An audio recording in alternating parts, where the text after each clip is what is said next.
All right, let's go across live to the special MEA briefing.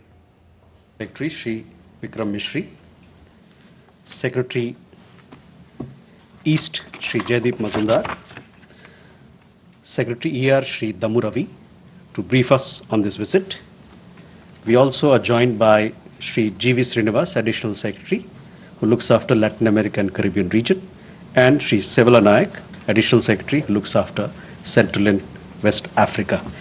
With that, I invite Foreign Secretary to give his briefing on the upcoming visit of the Prime Minister to Brazil, and thereafter I will request Secretary ER and Secretary East to give their briefings on the countries that they look after. With that, I invite Foreign Secretary to give his remarks. Sir. Thank you, Randeep. Thank you all. Good evening. As you would be aware, you may have seen the press release of the ministry yesterday. Honorable Prime Minister Shri Narendra Modi will be embarking on a three-nation visit on Saturday, the 16th of November. He'll go to Nigeria, to Brazil, and to Guyana. As Randeep has mentioned, my colleagues will brief you on the visits to Nigeria and Guyana. Let me just say a few words about the visit to Brazil.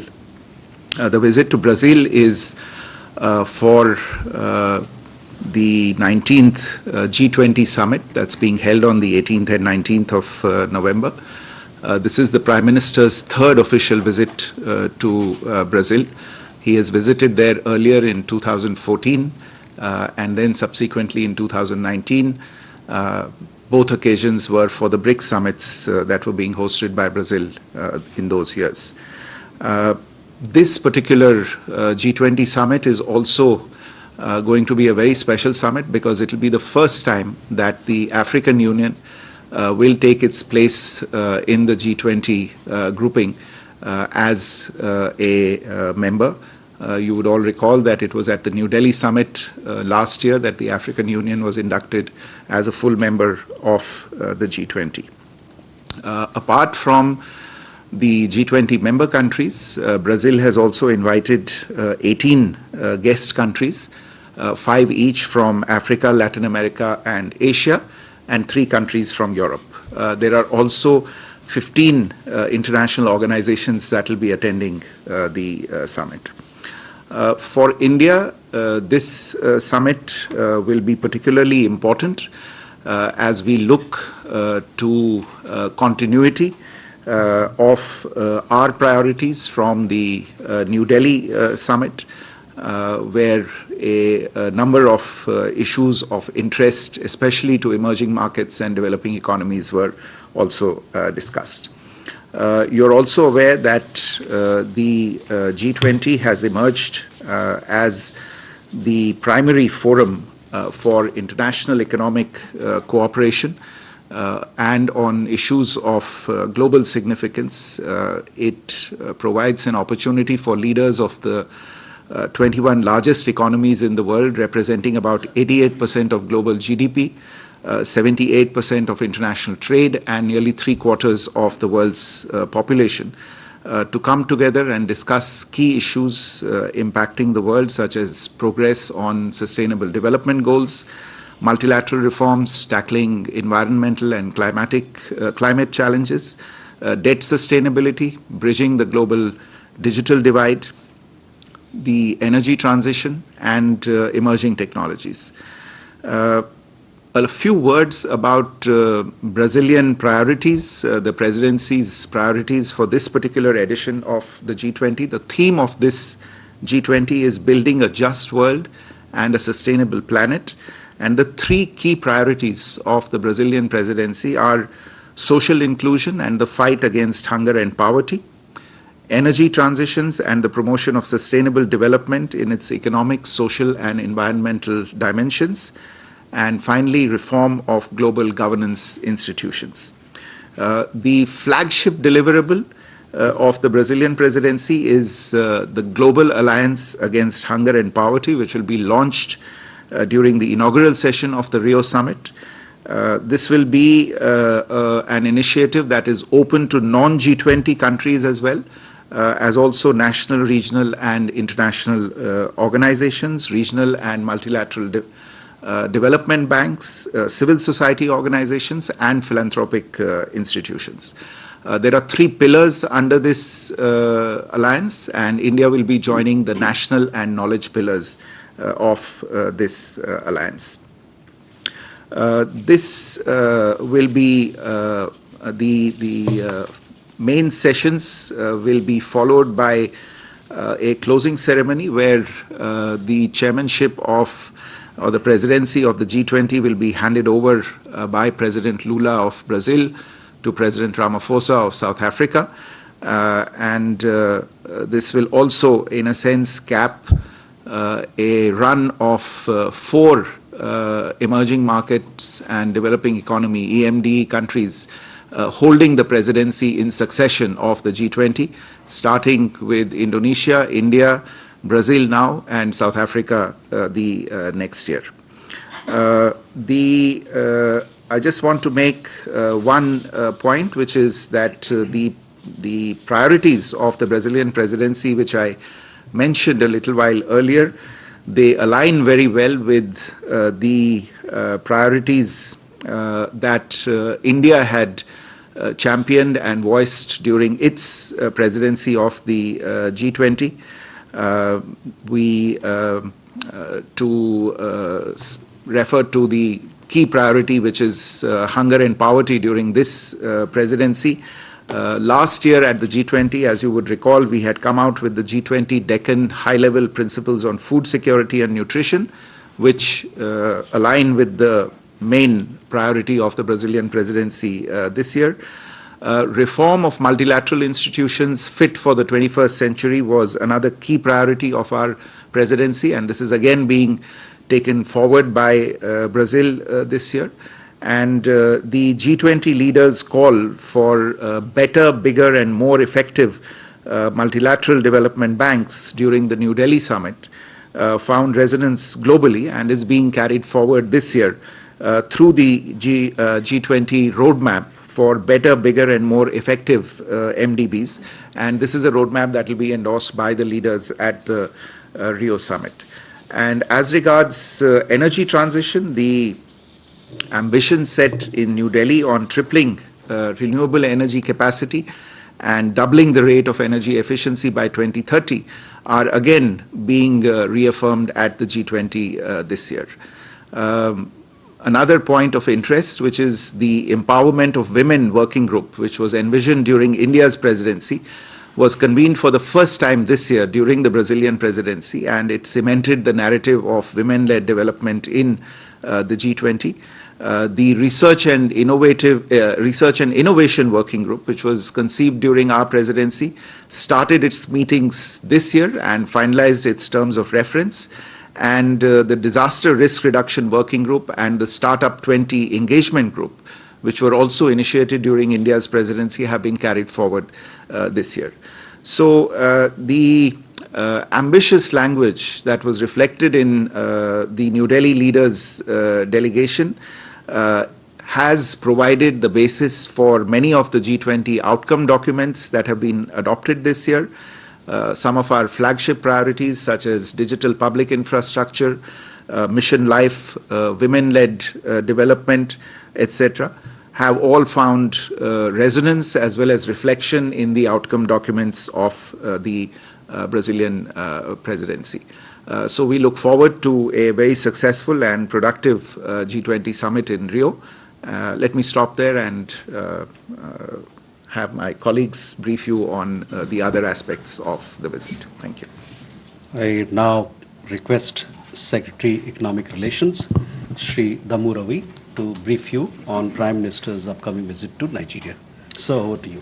Yeah, thank you, Randhir, and good evening to all of you. Well, Honorable Prime Minister will be making a state visit to Nigeria from 16 to 17th November. It will be at the invitation of the President of Nigeria, Bola Ahmed Tinubu. This visit is happening after a gap of 17 years. the first visit of the Prime Minister to the West African region. The earlier visit, the last visit, took place in October 2007 by Dr. Manmohan Singh, and that was the time when both sides established strategic partnership.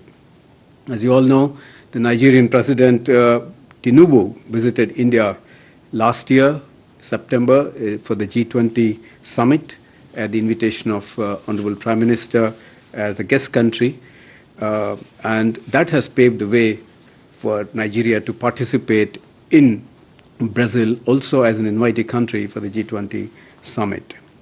The program of the Honorable Prime Minister includes a ceremonial welcome on the 17th November at the President Villa.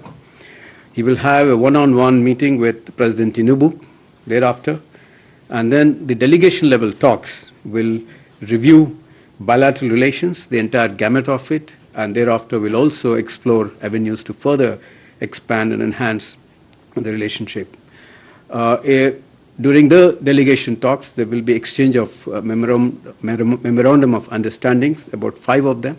Some of them are still work in progress, but broadly covering areas of culture, geological survey, the digital public infrastructure, customs, traditional medicine, audiovisual cooperation, so on and so forth.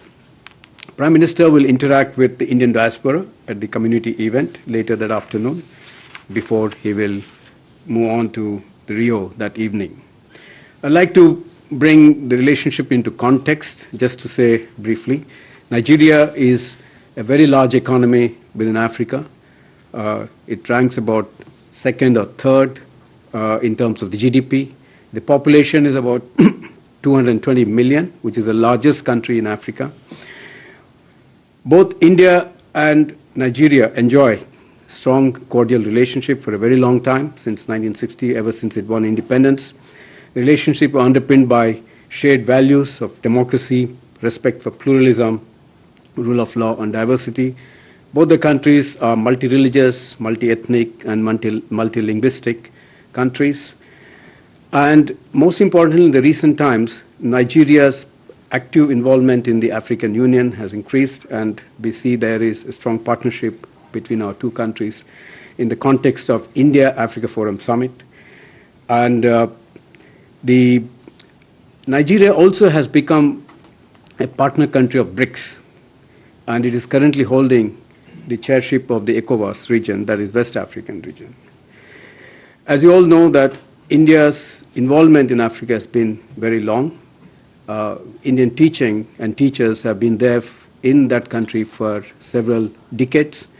Our teachers have helped to teach the students of several generations in Nigeria. Our defense cooperation is very active. Our military officers have helped to establish defense institutions, particularly the National Defense Academy, the National War College in Nigeria. The Indian diaspora is very strong, about 60,000, and it is the largest diaspora in West Africa. People-to-people contacts have been very strong and enduring. The bilateral trade has been very strong also, about $15 billion close to it, and significant part of it is oil imports from Nigeria into India. We also have a strong presence of the Indian companies in Nigeria. About $27 billion in cumulative terms has been invested by Indian companies in Nigeria. 200 Indian companies involved in a variety of sectors, and Indian companies are the second largest employment provider in that country. In terms of development assistance, we have a strong partnership with Nigeria.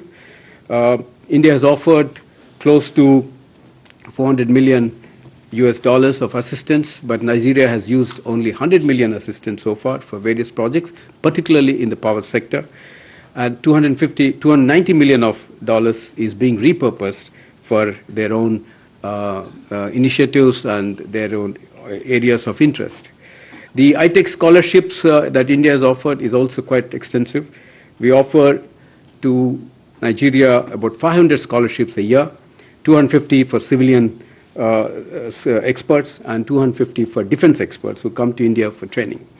Since 19 60s, since the ITEC scholarship were offered to them, we have trained about 27,500 Nigerian experts in India. Thank you. I now invite Secretary East, Shri Jaideep Mazumdar, to brief you on Prime Minister's upcoming visit to Guyana. So, over to you. Thank you, Randhir. From Rio, Honorable Prime Minister will be undertaking a visit to Guyana from the 19th to the 21st of November at the invitation of His Excellency President Muhammad Irfan Ali. This is a visit by an Indian Prime Minister after more than half a century. Recently, there have been an uptick in high-level contacts between India and Guyana. President Irfan Ali himself was the chief guest at Prasar Bharati Divas in January 2023. Vice President Bharat Jagdeo was here the next month. Prime Minister Mark Phillips also visited in February this year. There have been ministerial visits of agriculture and health, and the Chief of Defence Staff was here last week. External Affairs Minister visited Guyana in April 2023 and met the entire leadership at that time. During the visit, Prime Minister will have delegation-level talks with His Excellency President Irfan Ali. He will also address the National Assembly of Guyana, and he will also address the diaspora. The Indian diaspora in Guyana arrived in 1838, so it is more than 180 years since there has been an Indian presence in Guyana. Today, roughly 40% of the population of 800,000 is of Indian origin, and they are a vital link between our two countries. We have had a long-standing developmental partnership with Guyana, and this is in the fields of health, in connectivity, in renewable power, in water. The GRSE built an ocean-going ferry, and which we supplied to Guyana last year. And we also supplied to HAL 228 aircraft under a line of credit to Guyana this year. Solar lighting for about 30,000 indigenous communities has been provided to 30,000 households. And we have so far had 800 ITEC alumni from Guyana who have studied in India. And you would agree that out of a population of 800,000, 800 is not an insignificant number. In fact, President, His Excellency Muhammad Irfan Ali himself is also an alumni of the ITEC fellowships. Guyana is, as you know, on the cusp of an economic and developmental transformation with major discovery of oil and gas. We hope to partner them in a number of fields, including in hydrocarbons, but also in areas of healthcare, education, and defense. It is the fastest growing economy in the world, and we will have opportunities for partnering them in diverse fields. At the same time, in Guyana, Prime Minister will also co-chair the second India CARICOM Summit, along with the Prime Minister and the Prime Minister of Grenada, who is the current chair of CARICOM, and there will be the leaders of all CARICOM countries present in Guyana for that occasion, as well as the Secretary General of CARICOM. This is only the second summit between India and CARICOM, and the first in a CARICOM country. The only other summit that was held was in 2019 on the margins of the United Nations General Assembly in New York. And this is a significant summit, and we expect to have a very rich agenda of cooperation with CARICOM during this summit. We recently had a joint commission meeting at my level with CARICOM countries, in which we identified a whole range of areas on which discussions will be carried forward during the summit. These will be examined in detail, and areas of cooperation identified in areas such as healthcare, ICT, including digital public infrastructure, connectivity, skilling and capacity building, technology and innovation, education, especially in STEM and higher education and renewable energy. The CARICOM countries have been a strong partner of India in the Global South and have participated in every iteration of the Voice of the Global South summits, and we will carry forward that dialogue during the second India CARICOM summit. Thank you.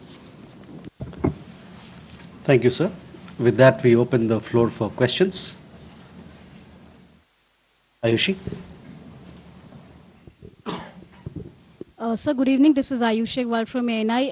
So just wanted to know who will be the world leaders that PM Modi is going to have bilaterals with during the G20 summit in Brazil. Is a pull aside or sit down with Biden expected? Also, one more question. When he visits Nigeria, any discussion on the next India-Africa summit? Sudhi? Thank you. Sir, Shudhiranjan from Bloomberg. So on the G20 summit, if you could give us an understanding whether the war in West Asia is coming in the way of a consensus, and if so, how is India trying to help? And on the Nigeria visits, if we could get some clarity whether payments, in local currency, that is also likely to be discussed, and what can we expect out of it? Siddhant? Foreign Secretary, I'm Siddhant from CNN News 18. I have two questions. One, that is there any chance of Prime Minister Modi meeting Xi Jinping, Chinese president, on the sidelines of the G20 summit in Brazil? And the second, Foreign Secretary, if you could give a perspective on how significant these two nations are when it comes to India's energy security and also the defense export for India as far as Guyana and Nigeria is concerned. I would also like to mention that we had sent 2 Dornier aircraft to Guyana a few months back. Thank you. Siddhant? So my question is, when it comes to the usage of the ambitious language of the Delhi G20 summit, the era of war, do we expect the same language, the era of war, to be mentioned during this year's joint statement? So we can take these questions and then we can have more.